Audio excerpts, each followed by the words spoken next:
लोहे का दरवाज़ा ज़ोर ज़ोर से हिल रहा था। अमन बस वहीं खड़ा था। उसके सामने एक ऐसा सच था जो उसकी पूरी ज़िंदगी बदलने वाला था। दरवाजे के अंदर से उसकी ही आवाज़ आ रही थी, मुझे बाहर निकालो, मैं असली अमन हूँ। अमन का दिमाग घूमने लगा, अगर वो असली है तो मैं कौन हूँ? तभी उसके फ़ोन की स्क्रीन जल उठी। Unknown number. इस बार अमन ने कॉल नहीं उठाई, लेकिन फ़ोन अपने आप कनेक्ट हो गया। कुछ सेकंड्स तक खामोशी, फिर एक औरत की आवाज़, अमन, दरवाज़ा खोल दो।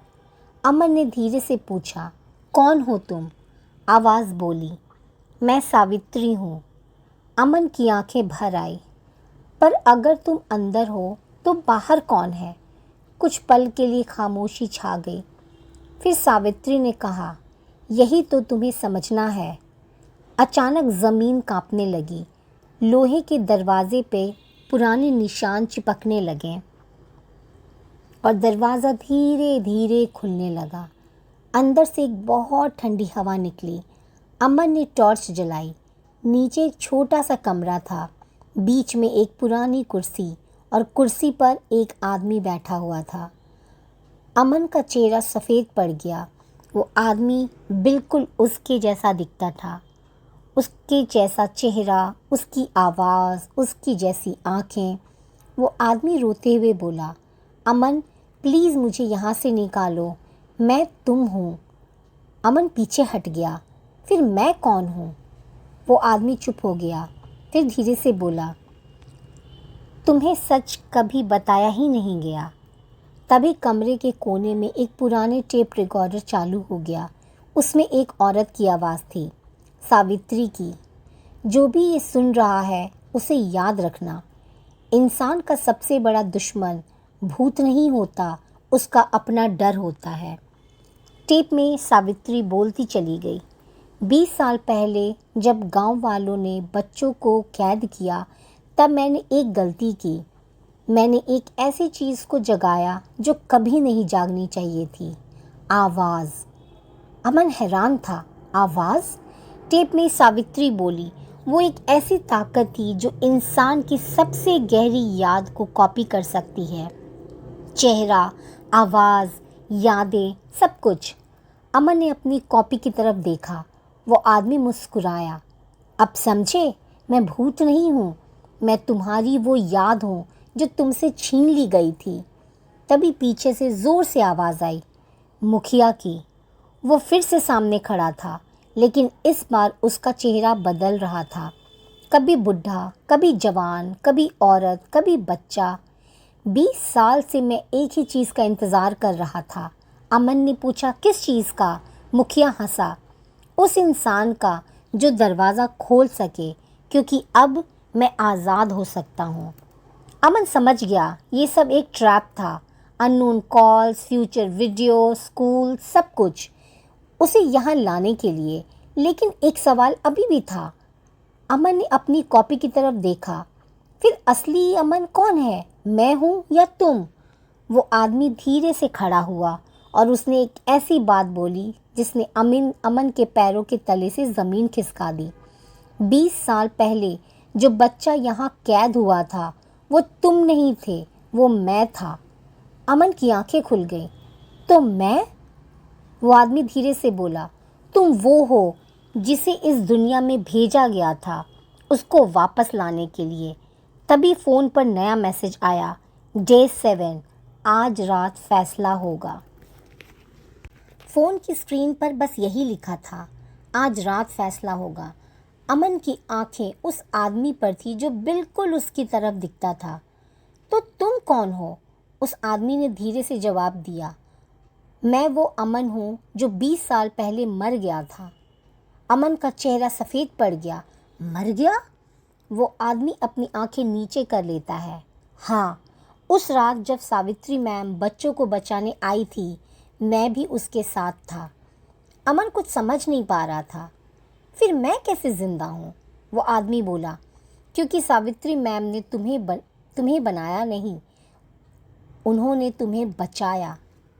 अमन ने पूछा, वो कैसे? उसने कमरे की दीवार की तरफ इशारा किया।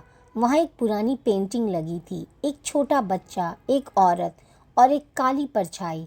नीचे लिखा था, एक जान बचाने के लिए एक रूह बनानी पड़ी। अमन ने पेंटिंग को ध्यान से देखा। उसे बचपन की कुछ यादें याद आने लगी। एक औरत उसका हाथ पकड़कर भाग रही थी। बारिश, चीख, एक फ़ोन की घंटी और एक आवाज़, बेटा अगर तुम कभी कोई अननोन कॉल आए तो सच जान लेना। तभी कमरे के दरवाज़ा ज़ोर से बंद हुआ। मुखिया की आवाज़ आई, बहुत हो गया। अंधेरे से वो सामने आया। अब उसका चेहरा पूरी तरह बदल चुका था, न बुढ़ा न जवान, बस एक काली परछाई। 20 साल से मैं इस दिन का इंतज़ार कर रहा था। अमन ने गुस्से में पूछा, तुमने ये सब क्यों किया? परछाई हंसी, क्योंकि मुझे एक आवाज़ चाहिए थी। अमन ने पूछा, किसकी? परछाई ने कहा, तुम्हारी। अमन समझ गया, अननोन कॉल्स, वॉइस मैसेजेस सब उसकी आवाज़ कलेक्ट करने के लिए था। लेकिन क्यों? परछाई धीरे से बोली, इस दुनिया में वापस आने के लिए मुझे एक इंसान की ज़रूरत थी, जिसकी यादें मेरी हो, जिसकी आवाज़ मेरी हो, जिसका चेहरा मेरा हो। उसने अमन की तरफ देखा और तुम परफेक्ट थे। अचानक उसका डुप्लीकेट अमन ज़ोर से चिल्लाया, मत सुनना इसकी बात, वो तुम्हें यूज़ करना चाहता है। अमन ने पूछा, तो मुझे क्या करना चाहिए? डुप्लीकेट अमन ने कहा, इस फ़ोन को तोड़ दो। फ़ोन को तोड़ दूँ? हाँ, इस फ़ोन को तोड़ दो, यही इसका सोर्स है। अमन ने फ़ोन निकाला, लेकिन जैसे ही उसने फ़ोन तोड़ने के लिए हाथ उठाया, फ़ोन पर एक लास्ट मैसेज आया, अगर फ़ोन तोड़ा तो तुम अपनी माँ की आखिरी आवाज़ कभी नहीं सुन पाओगे। अमन रुक गया। स्क्रीन पर एक ऑडियो फाइल थी, नाम, माँ का लास्ट मैसेज। उसकी आंखों में आंसू आ गए। उसने प्ले किया, अमन अगर तुम ये सुन रहे हो तो मतलब वो वापस आ गया है। मैंने तुमसे एक सच छुपाया, तुम सिर्फ मेरे बेटे नहीं हो, तुम उस दरवाजे की चाबी हो। अमन का दिल ज़ोर से धड़का। माँ बोली, क्योंकि जिस चीज़ को सावित्री ने बंद किया था वो बाहर आने के लिए तुम्हारा इंतज़ार कर रही थी। ऑडियो ख़त्म हो गया और उसी पल ज़मीन के नीचे एक ज़ोर से आवाज़ आई, जैसे कुछ टूट गया हो। स्कूल की सारी लाइट्स एक साथ जल गई और बाहर से 27 बच्चों की आवाज़ आई, अमन। दरवाज़ा खुल गया। अमन ने डर से पूछा, कौन सा दरवाज़ा? डुप्लीकेट अमन ने धीरे से कहा, जो कभी खुलना ही नहीं चाहिए था। और स्कूल के नीचे से एक बहुत पुरानी घंटी बजने लगी, टिंग टिंग टिंग।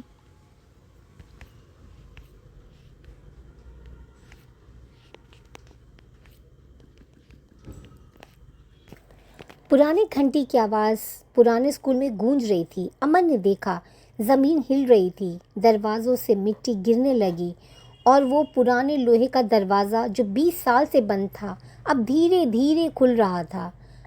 अमन का डुप्लीकेट अमन उसके पास आया। उसकी आंखों में पहली बार डर था। अब सब खत्म होने वाला है। अमन ने पूछा, क्या ख़त्म होने वाला है? उसने बोला, जो चीज़ हमने बंद की थी अब वो बाहर आ रही है। दरवाज़ा पूरा खुल गया। अंदर सिर्फ अंधेरा था, इतना गहरा अंधेरा जैसे रोशनी कभी वहाँ अंदर आई ही ना हो। फिर अंदर से एक आवाज़ आई, अमन। अमन जम गया। ये आवाज़ उसकी माँ की थी। माँ। वो एक कदम आगे बढ़ा। डुप्लीकेट अमन ने तुरंत उसका हाथ पकड़ लिया। मत जाओ। अमन ने कहा, क्यों? क्योंकि वो तुम्हारी माँ नहीं है। अंधेरे से एक औरत बाहर निकली, सफ़ेद कपड़े, खुले बाल और आंखों में आंसू। अमन बेटा, मैं हूँ। अमन की आंखों में आंसू आ गए। माँ तुम? लेकिन फिर उसने कुछ नोटिस किया। उस औरत के पैर ज़मीन को टच नहीं कर रहे थे। अमन पीछे हट गया। कौन हो तुम? औरत की मुस्कान बदल गई। उसका धीरे धीरे चेहरा भी बदलने लगा। कभी माँ, कभी सावित्री, कभी अमन, और फिर एक ऐसी शक्ल जिसे देखकर अमन की रूह कांप गई। वो कोई इंसान नहीं था। मैं ही हूँ अननोन नंबर। उसकी आवाज़ गूंज उठी। मेरी आवाज़ नहीं, मैं हर उस इंसान का डर हूँ जिसे सच में बचाया गया। अमन ने गुस्से में कहा, तुमने इतने लोगों को क्यों मारा? वो चीज़ हंसी। मारा? नहीं अमन, मैंने सिर्फ उनकी आवाज़ संभाल कर रखी। हर कॉल, हर मैसेज, हर चीख, सब मेरे पास है। अचानक पूरे रूम में फ़ोन्स बजने लगे। एक नहीं, दो नहीं, अनेक फ़ोन्स। हर फ़ोन पर अलग अलग आवाज़। हेल्प, बचाओ, हम यहाँ हैं। अमन समझ गया, ये उन सब लोगों की आवाज़ है जो गायब हुए थे। तभी सावित्री की आवाज़ आई, अमन, अब सिर्फ तुम ही इसको रोक सकते हो। अमन ने पूछा, वो कैसे? इसकी सबसे बड़ी ताकत है, इसका सबसे बड़ा कमज़ोर पॉइंट है। अमन ने पूछा, क्या? सावित्री बोली, आवाज़ को ख़त्म करने के लिए सच बोलना पड़ेगा। अमन को कुछ समझ नहीं आया, कौन सा सच? तभी उसका डुप्लीकेट अमन आगे आया और बोला, जो तुम्हारी माँ ने भी तुमसे छुपाया। अमन ने उसकी तरफ देखा और बोला, वो क्या? डुप्लीकेट अमन ने बोला, 20 साल पहले जब सावित्री ने मुझे बचाने की कोशिश की, तब एक और बच्चा वहाँ था। अमन ने पूछा, कौन सा बच्चा? डुप्लीकेट अमन ने बोला, तुम। अमन का दिमाग सुन्न हो गया। मैं वहाँ था? हाँ, तुम वहाँ थे। तुमने सब देखा था, फिर तुम्हारी यादें मिटा दी गईं। अमन ने पूछा, क्यों? डुप्लीकेट अमन ने धीरे से कहा, क्योंकि उस रात तुमने ही दरवाज़ा खोला था। पूरा स्कूल एकदम शांत हो गया। अननोन नंबर वाली चीज़ मुस्कुराई। अब याद आया अमन? तुम मुझे ढूंढने नहीं आए थे, मैं तुम्हें यहाँ वापस लाई हूँ। और फिर फ़ोन पर एक फाइनल नोटिफिकेशन आया, लास्ट कॉल, आंसर येस और नो।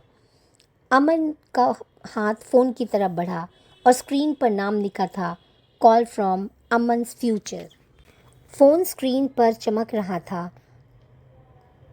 अमन बस फ़ोन को देखता रह गया। उसके हाथ कांप रहे थे। फ्यूचर? मेरा? अननोन नंबर वाली चीज़ मुस्कुराई। हाँ अमन, उठाओ कॉल, क्योंकि आज तुम्हें अपने आने वाले कल से मिलना है। अमन ने धीरे से कॉल रिसीव की। कुछ सेकंड्स तक सिर्फ सांस की आवाज़ आई, फिर एक आवाज़, बिल्कुल अमन जैसी। फाइनली तुमने कॉल उठा ली। अमन की आंखें खुल गई। कौन हो तुम? दूसरी तरफ से जवाब आया, मैं वो अमन हूँ जो तुम बनने वाले हो। अमन का गला सूख गया। मतलब? फ्यूचर अमन बोला, 7 दिन बाद तुम भी मेरी तरह यहाँ फंस जाओगे। तुम भी आवाज़ बन जाओगे, तुम भी लोगों को कॉल करोगे। अमन ने फ़ोन ज़ोर से पकड़ लिया। तो मैं इसे कैसे रोक सकता हूँ? कुछ पल खामोशी रही। फिर फ्यूचर अमन ने बोला, सिर्फ एक तरीका है, अपनी सबसे बड़ी याद वापस करो। अमन हैरान था, कौन सी याद? फ्यूचर अमन बोला, जिस रात सब कुछ हुआ था। अचानक अमन के दिमाग में पुरानी तस्वीरें आने लग गई। एक छोटा अमन, स्कूल का बेसमेंट, सावित्री मैम, 27 बच्चे और एक फ़ोन। छोटा अमन रो रहा था। उसने फ़ोन उठाया था और उस फ़ोन से आवाज़ आई थी, दरवाज़ा खोलो। उसने दरवाज़ा खोल दिया था। अमन की आंखों से आंसू निकल आए। ये सब मेरी वजह से हुआ। अननोन नंबर वाली चीज़ हंसने लगी। हाँ, तुमने ही मुझे आज़ाद किया था, अब तुम ही मुझे रोक नहीं सकते। तभी 27 बच्चे अमन के आसपास आ गए। अर्जुन बोला, नहीं अमन अंकल, आप ही हमें बचा सकते हो, क्योंकि गलती आपसे हुई थी, लेकिन सच बोलने की हिम्मत भी आप में ही है। अमन ने फ़ोन उठाया और अननोन नंबर वाली चीज़ की तरफ देखा। सब सुनो, मैं मानता हूँ 20 साल पहले दरवाज़ा मैंने खोला था। मैं डर गया था, मैं भाग गया था, लेकिन आज नहीं। आज मैं सच से नहीं भागूंगा। जैसे ही अमन ने ये बोला, पूरा स्कूल हिलने लगा। अननोन नंबर वाली चीज़ चीखने लगी, नहीं, चुप हो जाओ, तुम्हारी आवाज़ मेरी है। अमन ने कहा, नहीं, मेरी आवाज़ सिर्फ मेरी है, मेरा डर मेरा है, अब तुम्हारा कुछ भी नहीं। एक तेज़ रोशनी पूरे रूम में फैल गई। सारे फ़ोन्स एक साथ बंद हो गए। अननोन नंबर की आवाज़ धीरे धीरे कम होने लगी। 27 बच्चों की रूह रोशनी में बदलने लगी। अर्जुन मुस्कुराया, थैंक यू अमन अंकल, और वो सब गायब हो गए। सुबह भैरवपुर में पहली बार सूरज बिना डर के निकला। स्कूल को तोड़ दिया गया। नीचे का कमरा हमेशा के लिए बंद कर दिया गया। अमन शहर वापस आ गया। उसने अपना यूट्यूब वीडियो अपलोड किया। टाइटल था the last voice call the truth of Bhairavpur. Video viral हो गया, लेकिन एक चीज़ अब भी अजीब थी। हर रात 2:13 बजे अमन का फ़ोन एक बार ज़रूर बजता था, अननोन नंबर से, लेकिन अब वो डरता नहीं था। एक रात उसने कॉल उठाई, दूसरी तरफ खामोशी थी। फिर एक छोटी सी आवाज़ आई, थैंक यू। अमन मुस्कुराया, कोई बात नहीं। अब कॉल कट गई, लेकिन जाते जाते फ़ोन स्क्रीन पर एक नोटिफिकेशन आया, ड्यूरेशन 1 सेकेंड। अमन ने प्ले किया। सिर्फ एक लाइन थी, एक कहानी ख़त्म हुई है, पर आवाज़ अभी भी ज़िंदा है। द एंड और मे बी नॉट।